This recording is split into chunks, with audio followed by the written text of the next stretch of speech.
Have you ever wondered who the first person was that humanity refused to simply leave behind? Somewhere in a cave in what is now Israel, roughly 100,000 years ago, someone knelt beside a body and did something no other species on Earth had ever done. They arranged it. Deer antlers placed near the hands, red ochre pigment dusted across the bones, the body positioned with a kind of care that has nothing to do with survival. No animal does this. A wolf does not decorate its dead. A chimpanzee will sit beside a fallen companion, confused and grieving, but it does not paint the body red and lay gifts beside it. Something had changed in the human mind, and archaeologists still argue about exactly what. At first, this seems like a small detail, a few bones, some pigment, maybe a shell necklace, but look closer and the questions multiply fast. Why would a group of hungry, exhausted hunter-gatherers spend precious hours and resources on someone who could no longer eat, hunt, or reproduce?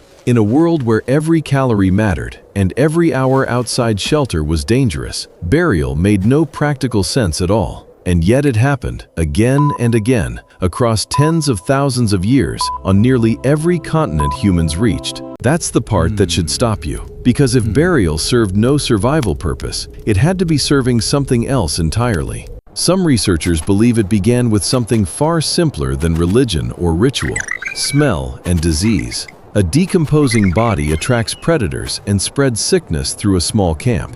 Burying it may have started as pure practicality. But that theory runs into a problem the moment you look at Sungir, a burial site in Russia roughly 30,000 years old. 2 children were laid to rest there, head to head, covered in thousands of hand-carved ivory beads. Each bead alone would have taken close to an hour to make. Thousands of them meant thousands of hours of human labor, poured into 2 bodies that were never going anywhere again. That is not hygiene. That is meaning. So what were they actually doing? What is out there? Some anthropologists argue this was the moment humans first separated the body from the person.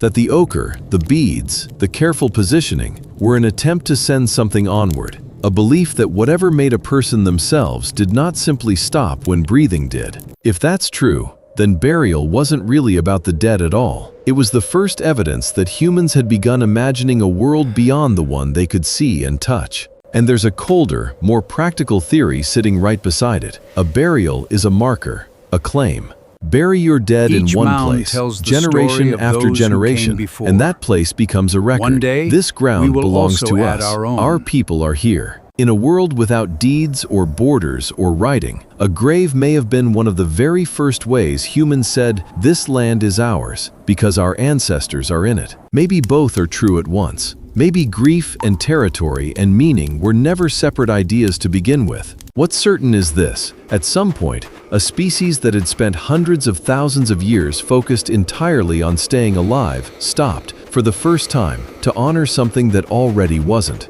And in that pause, in that decision to kneel down and decorate the dead instead of simply walking away, something unmistakably human was born. Not language, not fire, not tools. The idea that a life could still matter after it ended.